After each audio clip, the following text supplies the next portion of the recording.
ज़्यादा इजी है। तो बॉन्डिंग जो है, it's a very important concept for all of us from chemistry point of view. And bonding आपको आएगी चैप्टर 3 में, हम पढ़ेंगे आयोनिक बॉन्ड। फिर हम पढ़ेंगे चैप्टर 4 में कोवेलेंट बॉन्ड। ठीक है। And this covalent bond is very important because पूरी ऑर्गेनिक केमिस्ट्री कोवेलेंट बॉन्ड के बेसिस पे बनी हुई है। इसके भी कई सारे टाइप्स होते हैं, वो भी हम धीरे धीरे देखेंगे क्या कैसे होता है, बट थोड़ा सा एक बेसिक अंडरस्टैंडिंग समझने बॉन्ड की। तो बॉन्ड का जो लिटरल मीनिंग होता है that is force of, not of but force of attraction. And जो फोर्स ऑफ अट्रैक्शन है वो कहाँ पे आएगा? किसी भी ए और बी के बीच में आएगा। अब इसको समझते हैं। एक बहुत ही फंडामेंटल सी बात है कि सपोज करो तुम्हारे पास एक प्रोटॉन है और एक प्रोटॉन है यहाँ पे, और तुम्हारे पास एक इलेक्ट्रॉन है और एक इलेक्ट्रॉन है। तो ऐसे शायद तुम्हें कुछ ना दिख रहा हो, बट अगर मैं इसको ऐसे ऐसे कर दूँ तो तुमको हाइड्रोजन दिखना शुरू हो जाएगा। एक प्रोटॉन और एक इलेक्ट्रॉन, नो न्यूट्रॉन, राइट। अब बहुत ध्यान से देखो कि जो तुम्हारे इलेक्ट्रॉन है वो आपस में कर रहे होंगे रिपल्शन, जो तुम्हारे प्रोटॉन्स हैं वो आपस में कर रहे होंगे रिपल्शन। लेकिन जो तुम्हारा प्रोटॉन और इलेक्ट्रॉन का सिस्टम है उसमें हो रहा होगा अट्रैक्शन, जो तुम्हारा प्रोटॉन और इलेक्ट्रॉन का सिस्टम होगा उसमें हो रहा होगा अट्रैक्शन। यही चीज ध्यान से देखो, इस प्रोटॉन और इस इलेक्ट्रॉन में भी हो रहा होगा अट्रैक्शन, और इस प्रोटॉन और इस इलेक्ट्रॉन में भी हो रहा होगा अट्रैक्शन। क्या दिख रहा है? क्या तुमको दो रिपल्शन दिख रहा है और चार अट्रैक्शन दिख रहा है? दो रिपल्शन दिख रहा है और चार अट्रैक्शन दिख रहा है। समझ में आ रहा है? ये भी बहुत ही बेसिक तरीके से समझाने की कोशिश करते हैं तुम्हें कि ये चीजें कैसे हो रही हैं। अभी हम देखेंगे कि जो अट्रैक्शन है वो ज्यादा डोमिनेट, ज्यादा नंबर में है, और रिपल्शन कम नंबर में है। तो एक जनरल सेइंग ये है कि भाई अगर आपने कोई भी दो एटम्स को एक डिस्टेंस पे रखा है ना, तो प्री डोमिनेंटली उनमें जो डोमिनेटिंग फोर्स होगा वो अट्रैक्शन का होगा। अगर आप उनको स्क्वीज करके बहुत पास ले आते हो तो वहां पर रिपल्शन शुरू हो जाता है। पहली चीज ये ध्यान रखना है। दूसरी चीज ये ध्यान रखना है कि जब भी अट्रैक्शन डोमिनेट करेगा, राइट, सपोज करो कि ये ए है और ये बी है ना, और यहाँ पे इनके बीच में अट्रैक्शन डोमिनेट कर रहा है, तो ये पास पास आएंगे दूर दूर आएंगे? पास पास आएंगे बिकॉज अट्रैक्शन डोमिनेट कर रहा है। और जब ये पास पास आएंगे तो जो सिस्टम की एनर्जी होती है वो डिक्रीज होती है, अगर कहीं पे रिपल्शन डोमिनेट कर रहा है ना। तो पार्टिकल दूर जाएंगे कि पास आएंगे? दूर जाएंगे बिकॉज रिपल्शन डोमिनेट कर रहा है। अगर वो दूर जाएंगे तो सिस्टम की जो एनर्जी होती है वो इंक्रीज होती है। तो यहाँ पे हम बोलेंगे कि भाई एनर्जी इंक्रीज होती है। कहीं कहीं पे तुम इसको बोल सकते हो सिस्टम की पोटेंशियल एनर्जी, वो भी सही है, बट उसमें और रिफाइन हम कर सकते हैं, तो मैंने एनर्जी वर्ड यूज किया बस यहाँ पे। और यहाँ पे एक चीज ध्यान रखना जो कि केमिस्ट्री में कभी गलत नहीं हुआ है, कभी गलत होगा भी नहीं, कि अगर कोई भी प्रोसेस ए से बी खुद से जा रहा है, राइट, तो वो इसीलिए जाएगा बिकॉज बी ज्यादा स्टेबल है कंपेयर टू ए। सिंपल सी बात है। फॉर एग्जाम्पल, आप सपोज करो कि आप स्कूल में बैठे हुए थे, आप घर जाना चाहोगे। क्यों? बिकॉज घर जाना में ज़्यादा स्टेबल है, ज़्यादा मज़ा आता है, घर में ज़्यादा कंफर्टेबल है। आप घर पे बैठ के पढ़ रहे हो, आप घर पे सोफे पे लेट के कुछ देखना पसंद करोगे। क्यों? बिकॉज कंपेयर टू बैठ के पढ़ना एंड देन सोफे पे लेट के कुछ देखना, सोफे पे लेट के देखना इज मोर कंफर्टेबल। आप सोफे पे लेट के कुछ देखने से अच्छा प्रेफर करोगे कि आप बेड पे तुम घुस के सम वो एसी सोलर पे चला लो और सो जाओ। क्यों? Because that state is more comfortable, right. तो केमिस्ट्री में भी ये होता है कि कभी अगर ए से बी कोई भी चीज जा रही है वो इसीलिए जाएगी because B is more stable. या मैं कह सकता हूँ कि जो डेल्टा ऑफ एनर्जी है ना, एनर्जी चेंज, वो लेस देन जीरो होगा। ठीक है, इसका मतलब क्या है? इसका मतलब ये है कि भाई अगर मैं बोलूं कि एक स्टेट है हाई एनर्जी का और एक स्टेट है लो एनर्जी का, तो हाई एनर्जी वाला स्टेट जो होता है वो लेस स्टेबल होता है, और लो एनर्जी वाला स्टेट क्या होता है, मोर स्टेबल। एक तरीके से इसको ये भी समझो कि सपोज करो मैंने गरिमा को 1,000 रुपए दिए। Now she'll go probably eat something come back. मैंने गरिमा को 10,000 रुपए दिए, she probably go something nice, eat something nice, maybe shop something and come back. मैंने गरिमा को 1,00,000 रुपए दे दिए। नाउ शील स्टार्ट टू गेट कंफ्यूज कि अब क्या करें इस पैसे का। एंड कंडीशन ये है कि एक ये जो पैसा है वो 2-3 दिन में खत्म हो जाएगा। Spend as much as you can, otherwise 2 दिन में अपना पैसा खत्म हो जाएगा। Imagine the same case with 10 lakh रुपए, 1 करोड़ रुपए, 10 करोड़ रुपए। अगर मैं 1 करोड़ रुपए कैश दे दूं इसको, बोलूं कि 2-3 में खत्म होने वाला, जो करना कर लो, कंफ्यूज है करूं क्या, मतलब मैं क्या करूं इसका, राइट।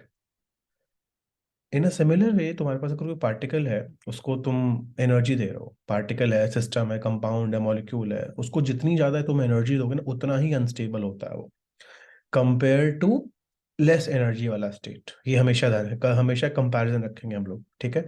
तो इस केमिस्ट्री की भाषा में we can say that less energy more stable, या more energy less stable.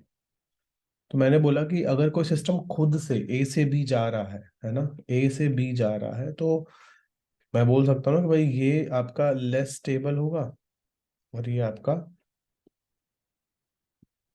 More stable होगा। तभी तो जा रहा है खुद से, अदरवाइज खुद से थोड़े जाएगा। You always go to a more stable place, no, better restaurant, better movie, you know, in general we go for a जहाँ पे ज्यादा हमें अच्छा है। और हमें पता है कि अगर मैं एनर्जी पॉइंट ऑफ से कंपेयर करूँ तो दिस विल बी हैविंग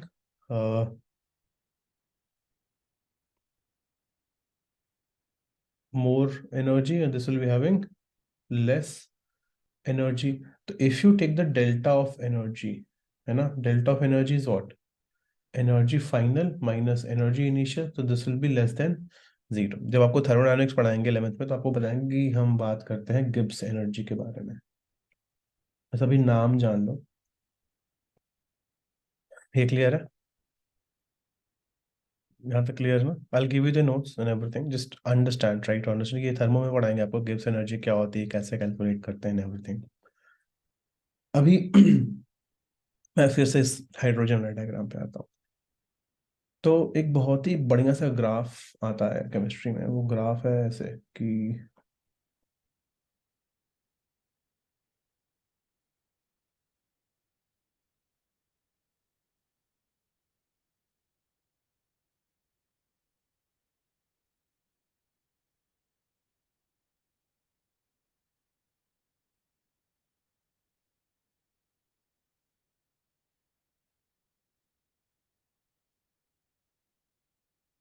है ना। तो मैं ना ये जो आपकी एक्स एक्सिस है इसमें बना रहा हूँ इंटर न्यूक्लियर डिस्टेंस। इंटर मतलब बीच का, न्यूक्लियर मतलब न्यूक्लियस का, डिस्टेंस मतलब यू नो डिस्टेंस। और यहाँ पे मैं प्लॉट कर रहा हूँ एनर्जी। एक ग्राफ आपको दिखेगा, बहुत बार दिखेगा ये ग्राफ, कुछ ऐसे करके आता है, ठीक है। और यहाँ पे ये बताते हैं कि भाई ये वाली जो डिस्टेंस है, ये ये वाले डिस्टेंस यहाँ कुछ, आई मीन जो एटम्स हैं आर फार। ये वाली जो डिस्टेंस है बोल सकते हैं कि एटम्स आर वेरी क्लोज। यहाँ पे क्या हो रहा है, force of attraction is more than force of repulsion. यहाँ पे क्या हो रहा है, force of repulsion is more than force of attraction, but we are interested in what, we are interested in this. यहाँ पे क्या हो रहा है, ये जो ये वाला कंडीशन है ना, ये वाला, ये बोलते हैं कि भाई यहाँ पे force of attraction is equal to force of repulsion, ठीक। और अगर तुम बहुत ध्यान से देखो, अगर मैंने एनर्जी प्लॉट कर रखा वाई एक्सेस पे, तो क्या सिस्टम की सबसे लोवेस्ट पॉसिबल एनर्जी यहाँ पे है?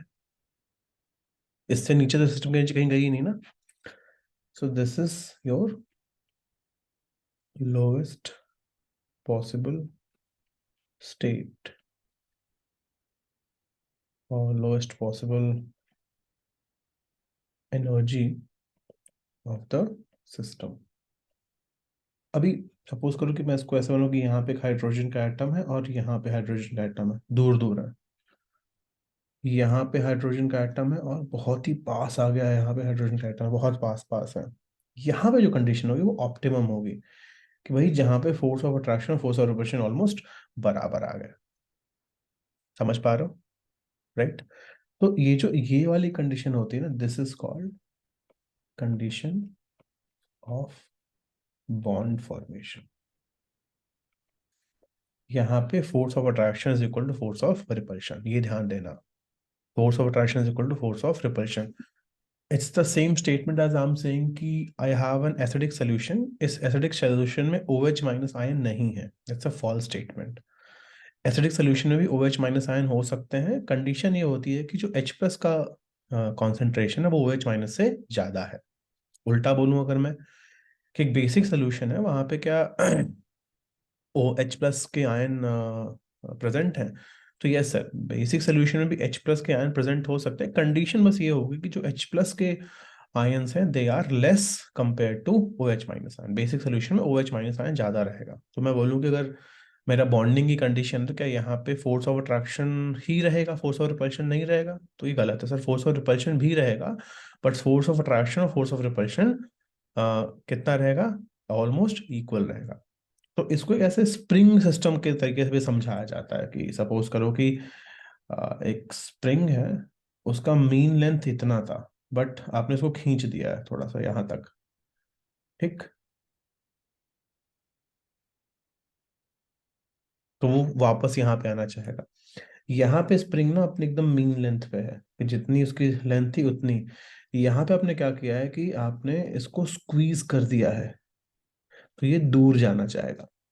समझ पा रहे हो? अगर दो बॉल्स के बीच में स्प्रिंग लगा दूं मैं और वो खींचूं तो क्या होगा? अट्रैक्शन होगा उनके बीच में, पास आना चाहेंगे, उनको बहुत स्क्वीज कर दूं थोड़ा दूर जाना चाहेंगे.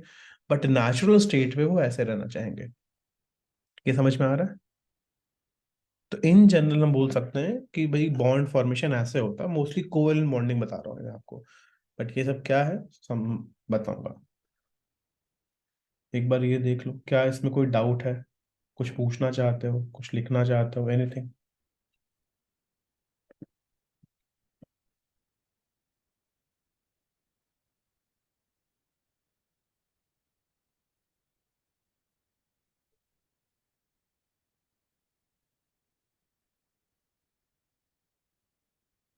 Is there anything you guys want to ask इसमें?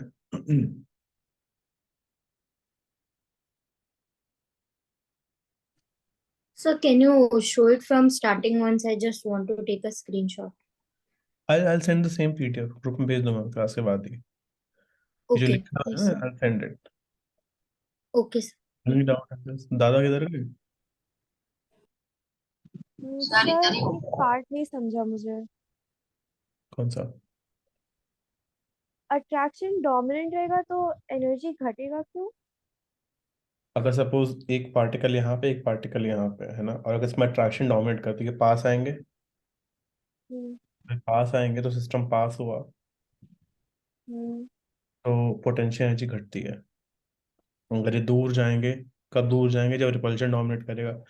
जब ये दूर जाएंगे सिस्टम की एनर्जी बढ़ती है. ये कब समझ में आएगा? जब आपको पोटेंशियल एनर्जी का फॉर्मूला पढ़ाऊंगा मैं, तो आप देखोगे माइनस समथिंग अपॉन आर रहता है. वो ध्यान देना है आपको कि माइनस रहता है और नीचे आर रहता है. तो अगर आर की वैल्यू कम होगी तो हम्म टोटल वैल्यू बढ़ेगी, और माइनस में है मतलब ये ओवरऑल कम होती जा रही है. ओके ऐसा पढ़ना समझा। हो. सर जैसे एक डाउट है, ये जो ग्राफ आपने प्लॉट किया है उसमें जब क्लोज पार्टिकल आपने ड्रॉ किया है तब तो एनर्जी हाई दिखा रहा है ग्राफ में। एक लिमिट के बाद सपोज करो कि जो आपकी आइडियल कंडीशन है वो ये है जो मैं हाईलाइट कर रहा हूँ, उससे भी पहले हम्म स्कोर करना शुरू करोगे ना, तो क्या होगा कि अब यहाँ पे क्या था? फोर्स ऑफ अट्रैक्शन और फोर्स ऑफ रिपल्शन बराबर था. अब आप और स्क्वीज करते चले जा रहे हो, क्या होगा कि जो फोर्स ऑफ अट्रैक्शन है वो उतना नहीं रह पाएगा जितना फोर्स ऑफ जो पहले डिफरेंस था। अब फोर्स ऑफ रिपल्शन धीरे धीरे बढ़ता चला जा रहा है। एक टाइम के बाद जैसे ही आप ये वाला फंडा क्रॉस कर लोगे ना, इसके ऊपर जब आप जाओगे तो यहाँ पे force of repulsion is more than force of attraction. ये है। Okay sir, yes. कोई डाउट यहाँ तक? आगे बढ़ जाए। सर अगर हमें कभी इस डिस्टेंस बढ़ाते गए इंटरन्यूक्लियर जो डिस्टेंस बढ़ाते गए तो क्या ग्राफ लाइन के ऊपर आ आप इन्फिनिटी पे पहुंच जाओ, लाइन ऊपर कभी नहीं जाएगी। बहुत अच्छा क्यों? डाउट है, बहुत ही अच्छा डाउट है। बिकॉज हम ये अज्यूम करते हैं कि इन्फिनिटी पे भी चले जाओगे तो जो फोर्स ऑफ अट्रैक्शन है ना वही डोमिनेट करेगा, और जब फोर्स ऑफ अट्रैक्शन डोमिनेट करेगा तो जो एनर्जी है वो थोड़ी सी नेगेटिव में ही रहेगी। तो आप अगर डिस्टेंस बढ़ा के सोचो कि ये ग्राफ ऊपर जाएगा, ग्राफ ऊपर नहीं जाएगा, एक्स एक्सिस के नीचे रहेगा। बहुत अच्छा डाउट है, very good. Clear? Yes predominantly sir. लोग अच्छे होते हैं, है ना, जब तक उनको ऐसे उंगली ना करो तो परेशान नहीं करते हैं आपको। तो प्रीडोमिनेंटली अट्रैक्शन फोर्स डोमिनेट करता है। अगर तुम पकड़ के स्क्वीज नहीं करोगे तो रिपल्शन फोर्स नहीं आएगा यूजुअली। बराबर चमकता है बात? Yes sir. ठीक है। तो ये तो बेसिक फंडा हुआ, मतलब कोर फंडामेंटल है इसमें। अब एक चीज समझते हैं कि दिस इज योर, अभी तक कोई डाउट तो नहीं आ रहा ना? क्लियर है ना? ठीक है। This is your classification based on energy. तो क्या है ये?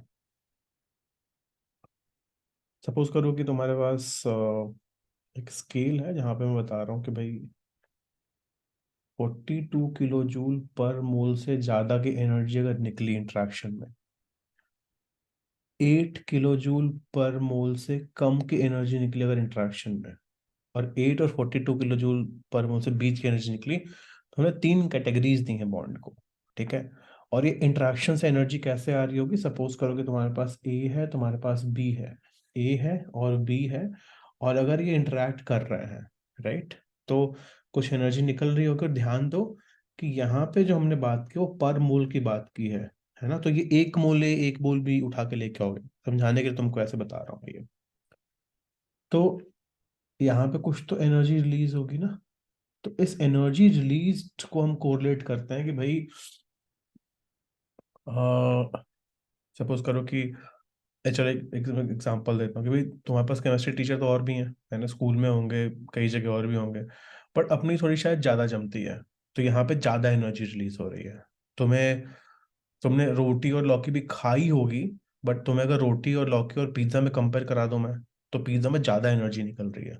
मतलब क्यों? बिकॉज पिज्ज़ा से ज़्यादा अच्छा इंटरेक्शन है, लौकी से उतना इंटरेक्शन नहीं है। समझ पा रहे हो? तो हम ये बोलते हैं कि अगर 42 किलो जूल पर मोल से ज्यादा की एनर्जी रिलीज हुई है तो this is called chemical bond. ठीक। यहाँ पे तुम्हारा क्या आ जाएगा? तुम्हारा आयोनिक बॉन्ड आ जाएगा, तुम्हारा कोवलेंट बॉन्ड आ जाएगा, तुम्हारा कोऑर्डिनेट बॉन्ड आ जाएगा, एंड सो ऑन।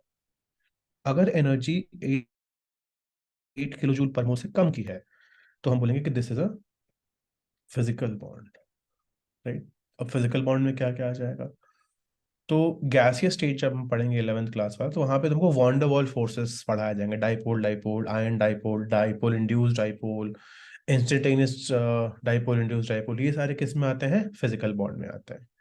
और अगर एनर्जी है तुम्हारी 8 और 42 किलो जूल पर मोल्स के बीच में, तो हम बोलेंगे this is the case of H bond, hydrogen bonding का केस है ये। यहाँ तक क्लियर है? ठीक है। So yes this was the portion of sort of 11th का बेसिक, कि भाई हम इसी से बिल्ड करते हैं, इसके ऊपर से हम बिल्ड करते हैं ना।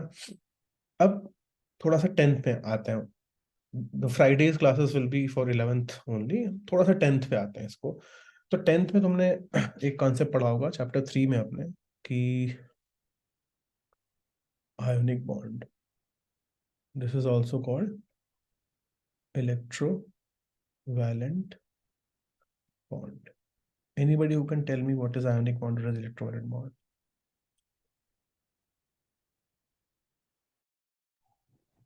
sir, bond between transfer of electrons, made by transfer of electrons. वो तो ठीक है, बट आप दिख क्यों नहीं रहे हो? सर ऐसे ही माया जाल है। सीरियसली तो मुझे माया जाल सिखाएगा? सर केमिस्ट्री है, इससे बड़ा माया जाल कुछ नहीं है। अरे दादा है, शाम को जो है, शाम को अभी तो यहाँ पे हो रहा है 7:18, तो वहां पे हो रहा होगा 9:48। ठीक है। Anyways, are you travelling somewhere? मुझे खड़खड़ खड़खड़ की आवाज आ रही है। नहीं सर। Anyways, let's see. तो इसमें ना देखो, आपकी जो डेफिनेशन है वो ऐसे बोलते हैं कि bond formed due to complete transfer of electron. तो ये सही है स्टेटमेंट, बट इसमें थोड़ी गहराइयां हैं स्टेटमेंट, समझते हैं क्या है। So let's take the most classic simple example, which is let's take sodium, let's take chlorine. Sodium का एटॉमिक नंबर क्या है भाई? 11। कॉन्फ़िगरेशन क्या है? 2, 8, 1। लुईस स्ट्रक्चर कैसे बनाएंगे? Na और एक उस पे इलेक्ट्रॉन। ठीक। क्लोरीन का एटॉमिक नंबर है 17, इसका कॉन्फ़िगरेशन है 2, 8, 7। इस पे लुईस स्ट्रक्चर कैसे बनाएंगे? 1, 2, 3, 4, 5, 6 एंड 7। अब आपको ये पता है कि भाई सारे जो एलिमेंट्स हैं आपके, they want to be stable, everybody wants to be stable. And stable होने का सबसे फूल प्रूफ तरीका है कि achieve the configuration of your nearest noble gas. तो सोडियम के लिए नियरेस्ट नोबल गैस क्या है? नियॉन। और क्लोरीन के लिए नियरेस्ट नोबल गैस क्या है? आर्गन। नियॉन का एटॉमिक इलेक्ट्रॉनिक कॉन्फ़िगरेशन 2,8। आर्गन का इलेक्ट्रॉनिक कॉन्फ़िगरेशन है 2,8,8। सो बेसिकली क्लोरीन को एक इलेक्ट्रॉन चाहिए और सोडियम को एक इलेक्ट्रॉन देना है। तो ये रब ने बना दी जोड़ी वाला गेम हो गया यहाँ पे कि भैया एक को एक चाहिए था, एक को एक देना, दोनों मिल गए। तो आपको क्या पढ़ाया जाता है कि भाई सोडियम है और ये क्लोरीन है, इसने अपना इलेक्ट्रॉन इसको दे दिया, तो ये Na+ बन गया, ये Cl- बन गया, इनके बीच में फोर्स ऑफ अट्रैक्शन आ गया, they lived happily ever after. ठीक। This force of attraction is called ionic bond. अगर बोर्ड एग्जाम में आपसे पूछा आपको यही बनाना है, एग्जैक्ट यही बनाना है, कुछ भी एक्स्ट्रा नहीं करना है, नहीं तो नंबर कट सकता है। ठीक। But ask some questions, those questions are. अच्छा, इसमें कोई डाउट नहीं है ना जो हमने बताया अभी? ये तो क्लियर है ना? तो आसान है, इसमें कोई डाउट नहीं है। गुड। अब देखो ध्यान से कि भाई जो सोडियम होता है वो तो मिलता है सॉलिड स्टेट में, जो क्लोरीन होता है वो मिलता है Cl2 के फॉर्म में गैसियस स्टेट में। तो ये आपस में कैसे उनको तुम Na+ और Cl- करके मिला दे रहे हो? ये तो थोड़ा टेढ़ा है ना। तो होता क्या है रियलिटी में, जब थर्मोडायनेमिक्स आपको पढ़ाएंगे तो उसमें एक फर्दर टॉपिक आता है थर्मोकेमिस्ट्री, उसमें हेस साइकिल में पढ़ाएंगे कि भाई सोडियम को हम पहले सॉलिड स्टेट से गैसियस स्टेट में लेके जाते हैं। ये होगा हीट ऑफ, हम जो स्टेट चेंज कर रहे हैं उसके लिए। फिर हम सोडियम को गैसियस स्टेट से उसके आयोनिक फॉर्म में लेके जाएंगे। तो इसको यहाँ पे हम क्या देंगे, जो भी हीट रिक्वायर्ड होगी, एनर्जी, टेक्निकल टर्म होगा हीट ऑफ आयोनाइजेशन, इस पे रोक दिया हमने। फिर Cl2 को हम गैसियस स्टेट से ही लेके जाएंगे, Cl बनाएंगे। तो हमने क्या किया, मॉलिक्यूल्स एटम बना रहा है, तो हमने इसको हीट एनर्जी दी होगी मोस्टली। ये कौन सी होगी? हीट ऑफ एटमाइजेशन बोलते हैं इसको। और फिर Cl को हमने Cl- बना होगा गैसियस फॉर्म में। अब तुम इन दोनों को जब मिलाओगे ना, तब तुमको बनेगा NaCl। तो फंडा ये होता है कि जब NaCl बनेगा तो कुछ एनर्जी निकलेगी, और यही पूरा खेल खेला जाता है कि भाई energy can neither be created not be destroyed. तो उसमें से आपको 5-6 वैल्यूज इसमें इन्वॉल्व है, आपको कोई 4-5 वैल्यू दे देंगे, बोलेंगे छठवीं वैल्यू निकालो आपको। और फंडा क्या रहेगा कि भाई एनर्जी का neither be created not be destroyed. तो ये कोर कॉन्सेप्ट है इस पे। बट देखो इसमें होता क्या है, other approach of seeing it. I have sodium, मैं इसको रेड से कर दे रहा हूँ, इसको बोर्ड एग्जाम में नहीं बनाना है, ठीक है, कि बस अपनी अंडरस्टैंडिंग के लिए। मेरे पास सोडियम है, उसके पास एक इलेक्ट्रॉन है। मेरे पास क्लोरीन है, उसके पास 7 इलेक्ट्रॉन। तो ये जो सोडियम है ना, ये किसी को भी अपना इलेक्ट्रॉन दे सकता है, ये जरूरी नहीं कि क्लोरीन को ही दे, इसको Na+ बनना है। और ये जो क्लोरीन है ना, ये किसी से भी एक इलेक्ट्रॉन ले सकता है, जरूरी नहीं सोडियम से ही दे, इसको तो बस 2,8,8 बनना है। अब जब इसने सोडियम ने एक इलेक्ट्रॉन दे दिया, तो देखो कितने प्रोटॉन के पास, 11, कितने इलेक्ट्रॉन हो गए, 10, तो नेट चार्ज क्या आ गया, +1। क्लोरीन के पास प्रोटॉन कितने हैं, 17, इलेक्ट्रॉन कितने हो गए, 18, तो नेट चार्ज क्या आ गया, -1। अब यहाँ पे थोड़ा सा इंटरेस्टिंग है सीखने को अपने पास। तो ये आ गया तुम्हारे पास Na+, और ये आ गया तुम्हारे पास Cl-। तो Na+ is 2,8, which is neon configuration. Cl- is 2,8,8, which is argon configuration. तो यहाँ पे देखो कि both are chemically stable, ठीक है, but are electrically unstable। बहुत ध्यान से बात समझेंगे, यहाँ पे दो टाइप की स्टेबिलिटी हमने बात करी, एक है केमिकल स्टेबिलिटी और एक है इलेक्ट्रिकल स्टेबिलिटी। तो अगर मैं बात करूं कि केमिकली स्टेबल, इसका मतलब होता है कि they will resist any kind of change in their electronic configuration. अगर मैं इलेक्ट्रिकली स्टेबिलिटी की बात करूं तो कलर चेंज कर दे रहा हूं मैं। एक प्रिंसिपल होता है, उसको कहते हैं प्रिंसिपल ऑफ इलेक्ट्रोन्यूट्रलिटी। वही प्रिंसिपल क्या कहता है, प्रिंसिपल कहता है कि any species which is having any kind of charge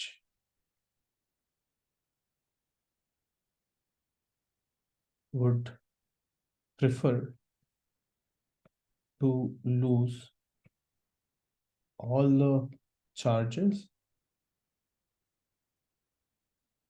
or somehow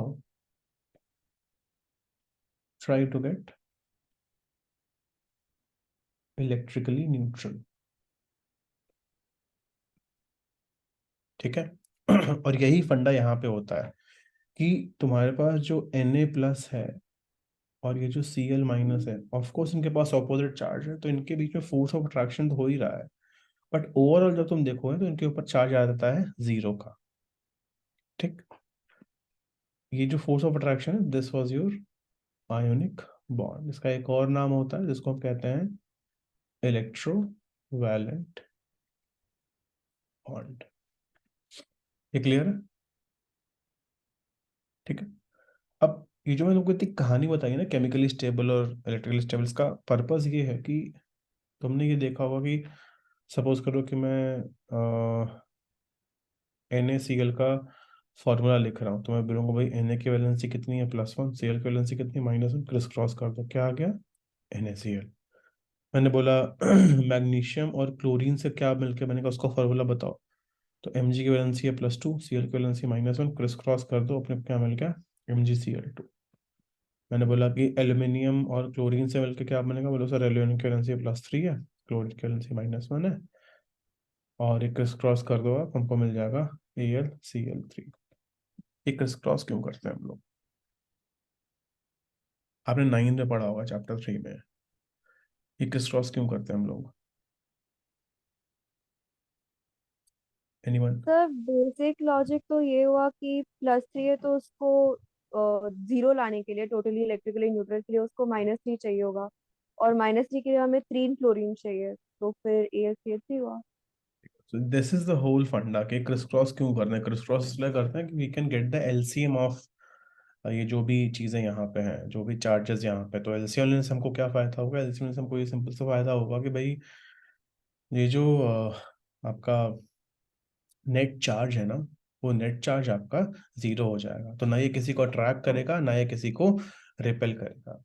और सबसे इंपॉर्टेंट बात जो जेई ने पूछा था, IIT का सवाल है ये, कि ये जो NaCl है, ये जो MgCl2 है, ये जो AlCl3 है, they are not a molecule. ध्यान रहे, हम इस पर चर्चा करेंगे कि मॉलिक्यूल क्या होता है, कैसे होता है। तो इसके लिए मैं आपको बोलूंगा कि एक बार आप chapter 3 and 4 of class 9th NCERT एक बार ये रिवाइज करके आना। तो 10th का जो चैप्टर 4 है, that we will start in this Sunday. तो we will have 2 tracks. Friday को हमें बॉन्डिंग पे काम कर रहे होंगे, and this bonding I will take on whole 11th वाला bonding. Like will go in detail कि H bond, covalent bond, ionic bond, फिर बॉन्डिंग होती कैसे, BBT, वेस्पर, हाइब्रिडाइजेशन, MOT, सब कुछ। This will be now the 11th track. जो Sunday को हम लोग मिलेंगे, that will be your regular 10th track. ठीक है, तो दिस इज योर होमवर्क, ज़्यादा कुछ नहीं है। I just share this PDF with people and let's meet on Sunday. Give me a day from your working days just for the reserve. Wednesday, because we just have one class. ठीक, तो same ही time है 9 बजे।